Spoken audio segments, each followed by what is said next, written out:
Hi, I'm Mike here with RV Technology Discussions. This is part 2 of a video I made about 3 months ago having to do with intake problems with this Cat C15.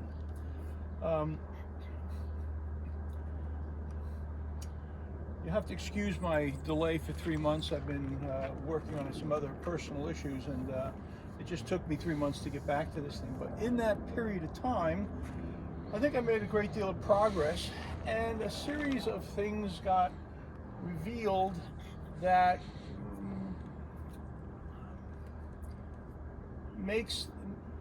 gives a whole different view as to what was going on here.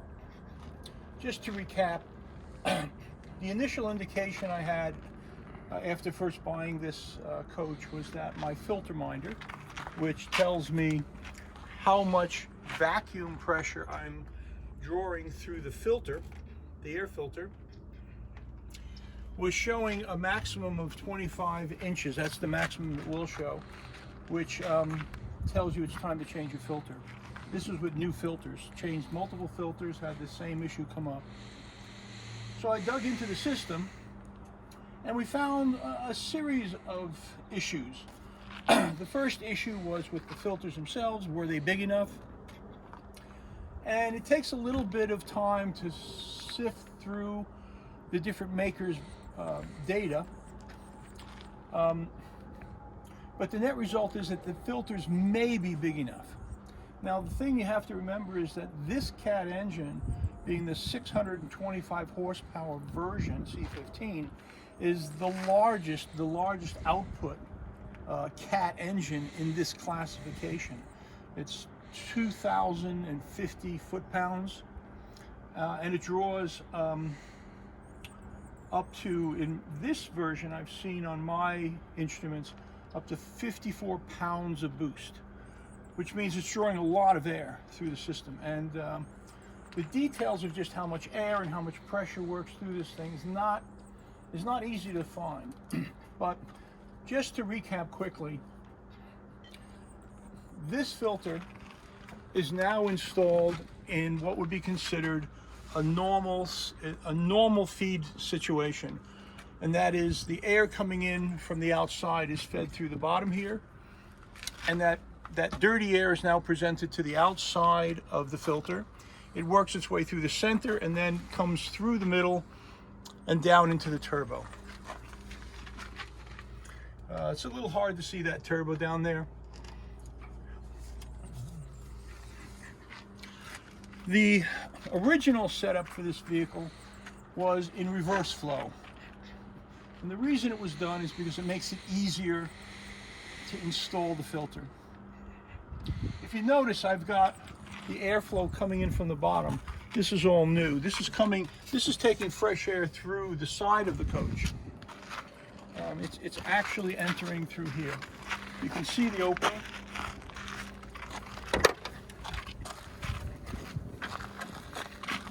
So we're drawing cool air from the outside surface of the coach. Normally, this would be the point where air is drawn in through the coach. Now, the problem with this is that there is nothing to stop rain when it's raining heavy from winding up into the inside of the air filter. And we actually had indications we had that happen a couple of times. And I've heard stories of other vehicles having the same problem. It is possible to put a scoop on here. Newell did it later, but they're not available anymore. Also, this is a problem. Having such a straight flow and such a short flow directly into the inside, I think is a good chance of causing problems. You can see the back side of the filter. Imagine that's open and a tube going right to it. Now, we've made a bunch of modifications here based on suggestions and some empirical kind of knowledge. If you look at this door, you see a series of louvers. What the factory told me was that they don't believe these louvers do any good. And so what they recommended was you close them off. And so we put a piece of Kydex on the inside to close it off, leaving only an open space for the intake to draw.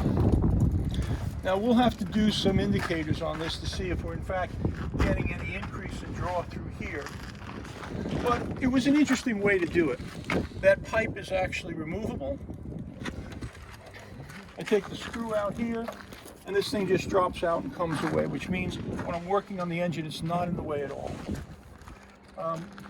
If it looks like this might work, we can increase its efficiency. This is only a 7-inch pipe. We could go to something larger. Now, what we did to the filter was we turned it around, which meant we gained something on the order of 300 cubic feet per minute in capacity. When you make them reverse and you're trying to shove the air through the small hole, through the small end, Raycor's estimation is you lose about 300 cubic feet per minute. So on a filter that runs between 1,300 and change and 1,900 cubic feet per minute at 25 inches, that 300 cubic feet actually adds up. If you go from 1,900 to 1,600, you are now essentially right on the borderline of how much air you need.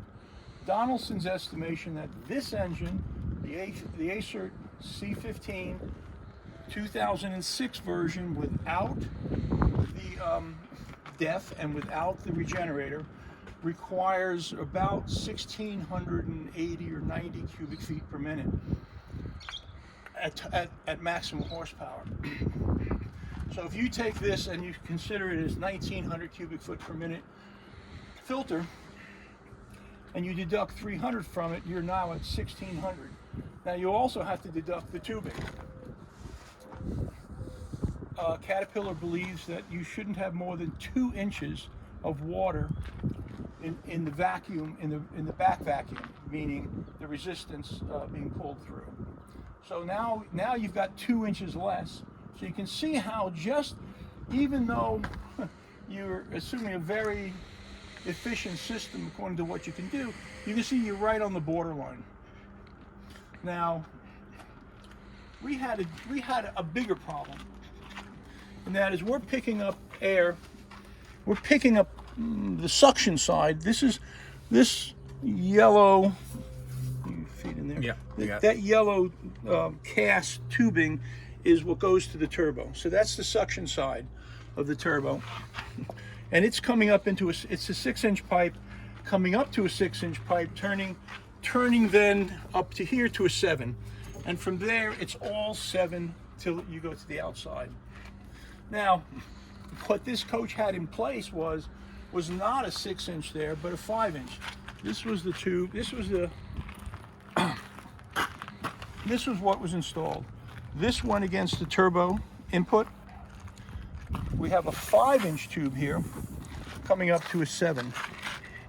Now this is a real problem. If you do the calculations,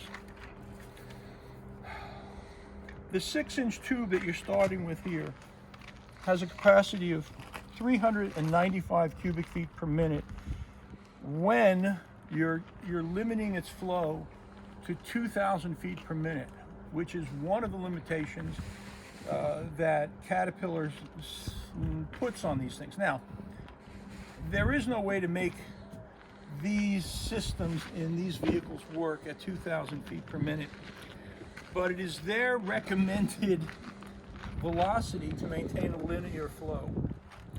Now, we estimate that if we were going to keep to the Caterpillar recommendation of 2,000 feet per minute, that would mean that in order to get 1,690 cubic feet per minute at 2,000 feet per minute of flow velocity, it would require a 12.5-inch ductwork. Now, if you had a generator room, you could possibly put that in place, but you couldn't do it in a vehicle like this. So automatically you can see, okay, CAT's recommendation is optimized. You have to be somewhere else. You have to be much higher. Now, if you just look at what it takes to pass the air through these different pieces. A 5-inch piece of tubing like this requires 12,000 feet per minute. Okay, linear feet per minute, which is 136 miles per hour. A 6-inch pipe, like so, is 8,600 feet per minute, and that's the equivalent of 97 miles per hour. And a 7-inch tube is 6,400 feet per minute, and approximately 72 miles per hour. Now, when you get to 72 miles per hour, the interesting thing is you can kind of see how with a scoop or some inventive air intake, you might be able to gain close to that velocity. But you're still left with a very serious issue as far as having velocities that are so fast. And so maintaining a linear flow through these systems is very important. Now, one of the detrimental things that we found was that this is a stainless steel tube, very hard to cut. And whoever installed this was the piece of tubing that went from the input to the turbo to the input right to the filter. And that is, this end went here. This was turned around, and that piece came up right here. So that one section of short tubing, while it looks good and it fits, the fact is that it greatly cut down by significantly more than half what a 7-inch pipe could carry. Now, on top of that, the pipes were not cut to the right length. So this is approximately how this pipe appeared when we pulled it off. See this one here, and this one here. Now, if you think about it, we're pulling a vacuum here from the turbo, so air is coming out of this and into the turbo. So this has some very bad turbulence, but it's not as serious as this, where the air is being pulled this way into the system and then forming these dead end sections here. When air comes through these tubes and is forced to make turns, there's always a rotational angle. There's always a rotation that's given to the air because it's got to conserve momentum. And so you're sucking a massive amount of air through this thing. And as the air column strikes this forms a turbulent boundary. Now in this, that turbulence may very well begin to swing around, actually form a toroid.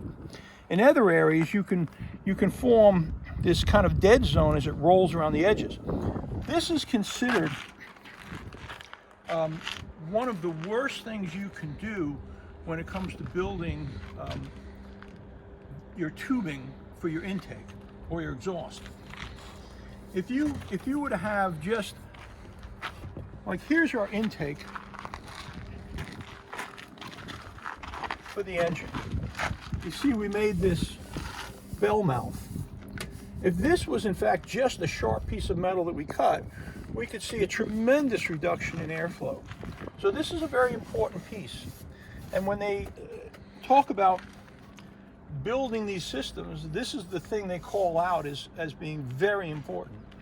So we have a system where for some reason this should have gone from 6-inch to 6-inch, and somewhere in here, if it had their space, transition to 7. So going from 6 to 7 as soon as possible. To go to 5, I'm guessing because people didn't feel like they had the space for it, they went to this 5-inch piece, and its back pressure in this system was really quite, I think, astounding. Now, this kind of turbulence that you get, you can look at things like pulse jet engines and Tesla valves.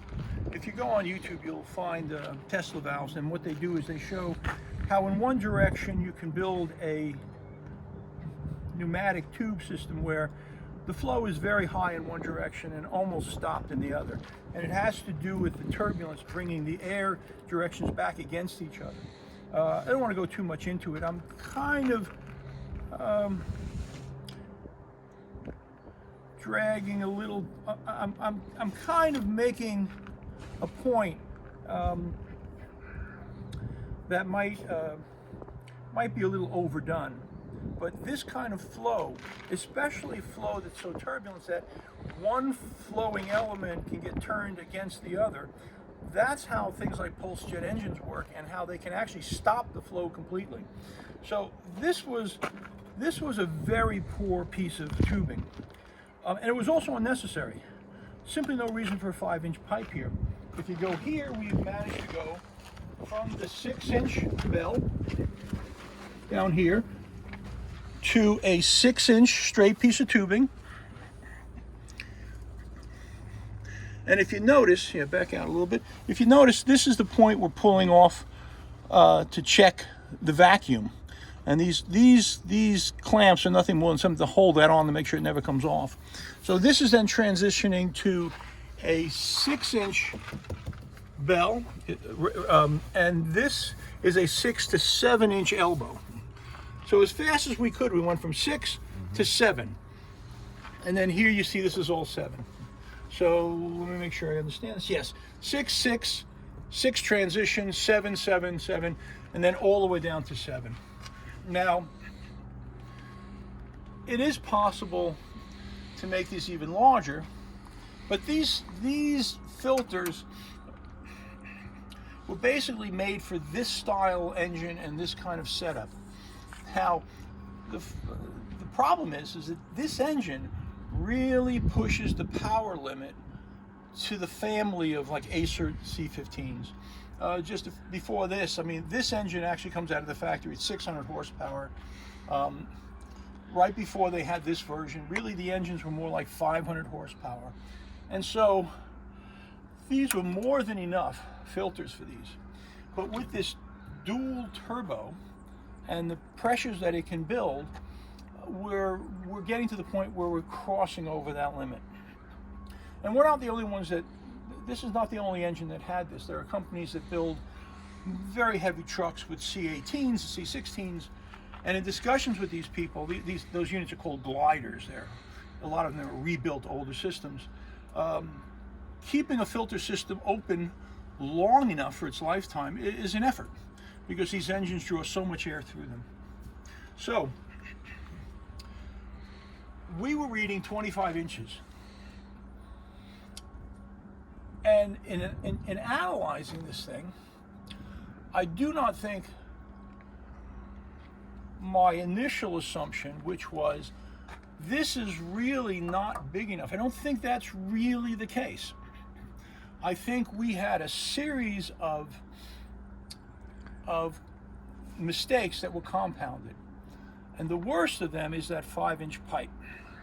Because there is simply no way to draw, I believe, enough air through this system to give you the 625 horsepower. You just have to add up how many pounds of air you can get through it, and then match up with the pounds of fuel. On top of that, these extended tubes into the elbows, with the amount of turbulence they generate, I think they actually collapse the airflow as they reach their upper limit. So what I did was this. I went in and I said, okay, I can fit 6-inch pipes in here. I don't have to have the 5. Can I fit a 7 back here? I don't think so. I think we're a little tight. These kinds of things, this is the charge air cooler system and the radiator pipes that are back here, they kind of get in the way. But I think that what I have here is a pretty good representation of like a 90% solution. Now, it may be possible that I can take this 90-degree 6-inch pipe and transition it to a 45, and possibly a 6-inch to a 7-inch reducer. And then here, to get rid of this, change this to a 7-inch 45, and so what I would essentially do is get rid of, you know, this 90 plus half of a 45, I think. So it may be possible that if I can get this all to work, that I can gain another inch or two of water. So we put this together. We added 2 45s here, 7-inch. And initially I was simply going to drag the air out of this area. But I said, you know what, I have a clean shot. It's a nice design because when I remove this, it doesn't affect what I need to do here as far as maintenance. There are some fancier things I could do. I could build a full vent system across here, you know, and pull out across the bar. But this is not a bad way to go. I could also convert this to an 8-inch, make a little bigger area. Anyway, I put this on the road. I took the coach to Caterpillar, Empire Caterpillar here in Phoenix, and got it on the highway, did 65 miles an hour, stomped on it as hard as I could, went uphill, downhill. And at the end of the trip, I had about 8 inches of water. I'm sorry, 8 inches. Yeah, 8 inches of water. If you see right here, come in this shot, you can see that I'm not quite at 10 inches of reading.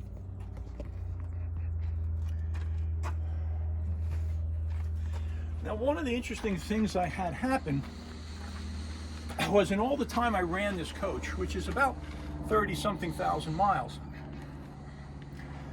when I would reset the filter minder, which was sometimes 3 times a day, I'd reset it, we'd go drive, I'd pull into another rest area, I'd check my oils, I'd come in and I'd look at that. Almost always, as far as most I can remember, I would have a full 25 inches of vacuum reading, which makes me think that what was happening was this reduction here was collapsing the airflow almost entirely. So now I've got 8 inches, and I'm thinking, okay, well, what I might have now is a much more linear flow, and I'm showing what in fact is a real reading based on, you know, a non-critical turbulent situation. So the next step is to optimize it a little more. Clean up the input, clean up this section here, possibly move the reading, that filter minder being picked up down here, I might very well move it up here closer to the filter, which gives me a more reliable reading that I'm only reading the filter. Take it out in the field and get it running up the mountains. There is a run from here up to Payson. It's a 6% grade. It'll hit maximum horsepower and see how well it does.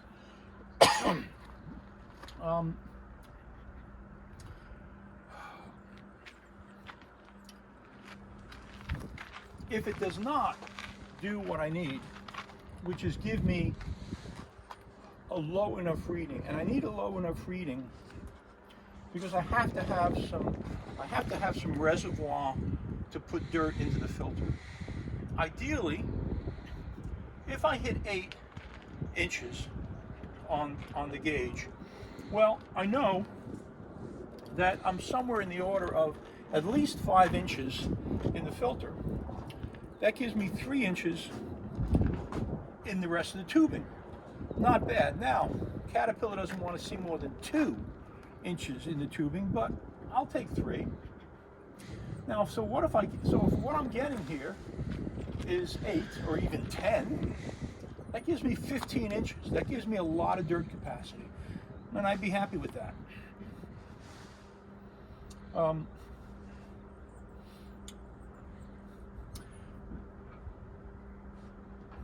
people who have these kinds of engines, these large engines, one of the sad things about it is that when you think about what's going on here, and I look at the reduction in capabilities of what that pipe did, this could have easily been a 500 horsepower C13. I was not able to get this on a dyno. Just hard to find dynos around here where you can put them on there. You got to put these things on backwards. If I can get this thing working and optimized, then I can put it back on a dyno, and I can remove this air filter system and put the old one back on and actually get a related reading, which could be very interesting. Now, if you remember last time I discussed about this, the air was coming in through the side, through this bell here, and then straight into the housing. There is a rain diverter. I don't have it around here. Essentially, it's a little bell that strips off the water and drops it down. I don't believe I need it here. I have almost 2 feet of lift here. So I think what would happen is the water would simply pool and drain from that first elbow. But I could do some other interesting things for that. Doubling the size of this filter, to something else to get more capacity is possible. But if this works, then that would be excellent. Now, there's one other thing I'm doing here, and that is the filter minder is kind of a pain in the ass because it's kind of digital. It's either on or off. That's it. So there's a company, and they're called Transducers Direct, and this is a Bluetooth sensor, vacuum sensor.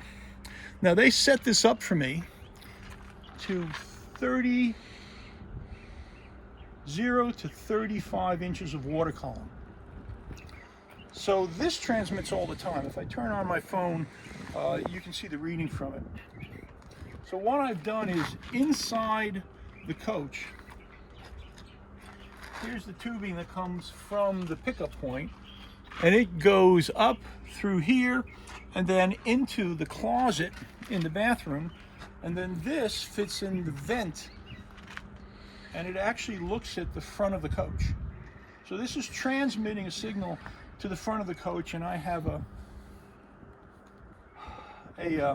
iPad which can then read this. So I can put several pickup points on this engine and just move the tube from one to another and run it and see what I get. These are only a couple $100. It's a cool device.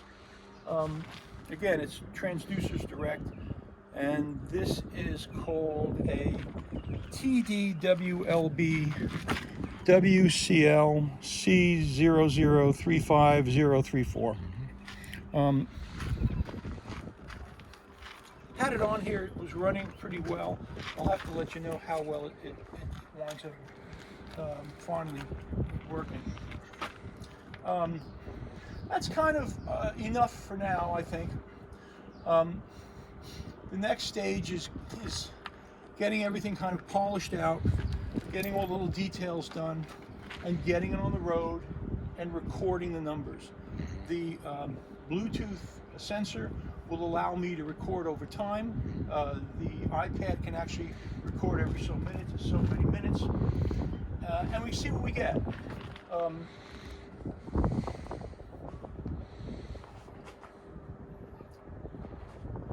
One other thing. When I went to Caterpillar, it was to run the valves to make sure my valve overhead was set correctly. And I had a long conversation with their senior mechanic, and I explained the issues I was having with this and the 25 inches of vacuum that I was seeing there, right off the get-go. And his response to me was that was very dangerous. Because what happens is that 25 inches of vacuum is seen by the turbo. And so what happens is the seals in the turbo are made to keep the oil from coming through. And that extra 25 inches actually enhances the leakage through that and can actually advance the failure of that seal. Now, for those of you who want to know what happens when those seals fail, you go on YouTube and do a search for runaway diesel engine. What happens is that seal leaks, and if it leaks enough, you can get oil basically being rushed into the intake, and so as the valves open, this oil winds up in the cylinders and ignites and runs away. There's nothing you can do. The oil's not coming through the injectors, and it will run until you run out of all the oil you have in your sump. This engine holds over 10 gallons of oil. What usually happens with that is that the exhaust system melts, whatever's above the system burns away. They're really quite dynamic when you watch these things go. Some railroad cars, railroad engines have had runaways. Now I'm not trying to be alarmist, but this is the chief mechanic's first statement when I said, I'm looking at these 25 inches. And I know what a runaway is, so it's like, okay, these things need to be dealt with. And we're going to have to be our own kind of quality control managers. When I first saw this problem and brought it to the factory, their statement was, well, we just look at the mileage. When you hit 30,000 miles or so, you'll change the filter. But that's not a good answer. That's an answer that is missing, both the dangers and the fact that the system is not running correctly. I can only imagine, what its actual operating parameters are and how much they've been distorted from this kind of bad intake. In addition, this is only half the breathing system. We have an exhaust system here. Now, Donaldson told me about the 1,680 or 90 cubic feet per minute of air intake.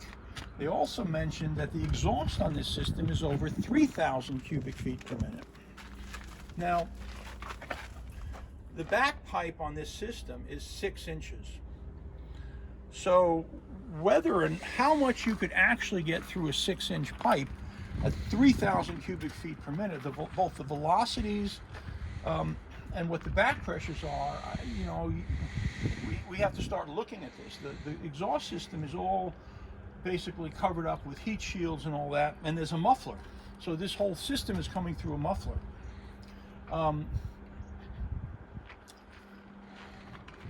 There have been a lot of people, and there is a video on YouTube from Mark Markham, I think his name is. He's another Newell owner, and he's a race car driver, and